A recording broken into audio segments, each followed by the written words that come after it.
I think the toss was the right decision. I think we had our opportunities throughout to post something up above 300.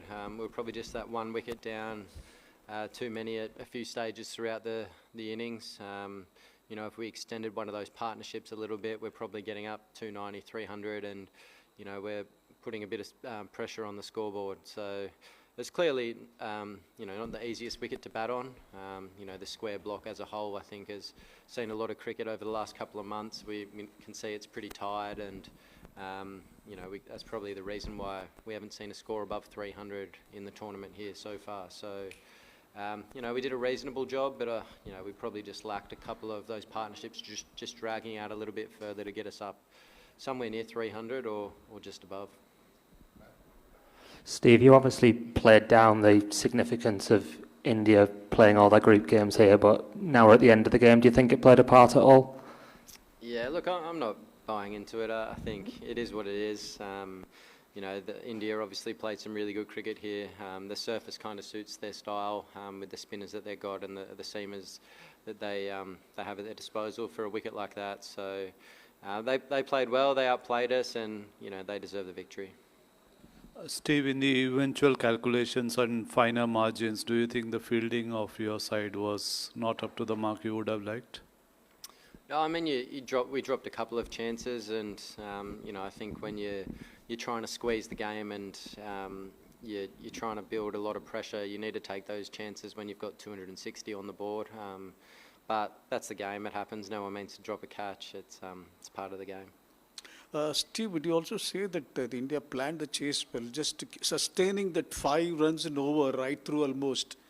And did they plan the chase well?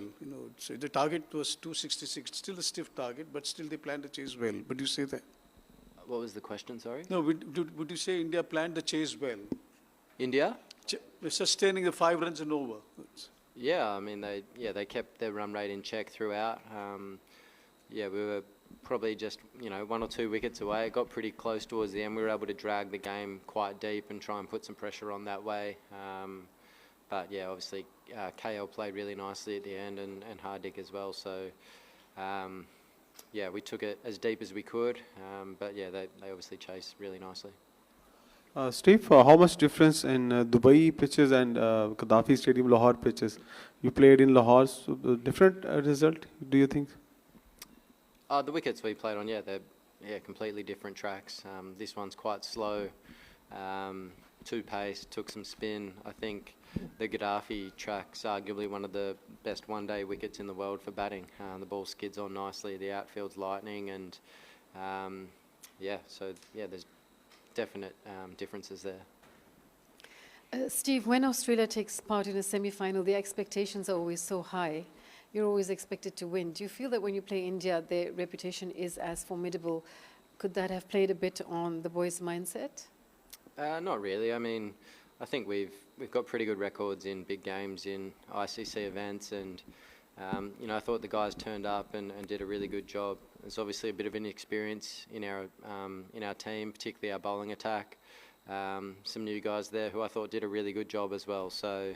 They're going to be better for the exposure to a big event and playing against world-class players like the ones we came up against today and throughout the tournament. So plenty of positives to take from it. Steve, can you talk us a little bit through your dismissal and also kind of that period of the game in general? Was that a big moment? Yeah, missed a full toss. Wasn't ideal. My plan was kind of to try and put the seamers under a bit more pressure and just rotate the spin, but I didn't do it very well. Obviously lost my wicket at probably a crucial stage as well. So, had I batted a little bit deeper, potentially could have got up, as we said before, near 300 or something. Alex was batting really nicely up the other end. So, disappointing time to get out, but that's the game sometimes. Steve, you have been a long time contemporary of Virat. So what do you have to say about the way he chases down the high targets and controls it? Can you say something about that? Yeah, I mean, he's arguably the best chaser the game has seen. He's done it numerous times against us. You know, he controls the tempo of the game really well, plays to his strengths and takes the game deep. So, you know, I thought he played really well again tonight. Hi Steve, this is Abdullah from Gulf Today. Steve, you are one of the best team in the world at any given point of time, and after posting a competitive total of 264, you lost the match. So what kind of total do you think is a team should post to win the match on this pitch? I mean, that's a difficult question. I think, yeah, I mean, somewhere up around 300, I think, on that surface would have been a really good total. You know, there's a bit of scoreboard pressure. You've got to take a few more risks, I guess, to get above the rate. You know, with 264, they were able to absorb a few balls here and there and take the game pretty deep. So, yeah, I think 300 would have been nice, but, yeah, we weren't able to do that.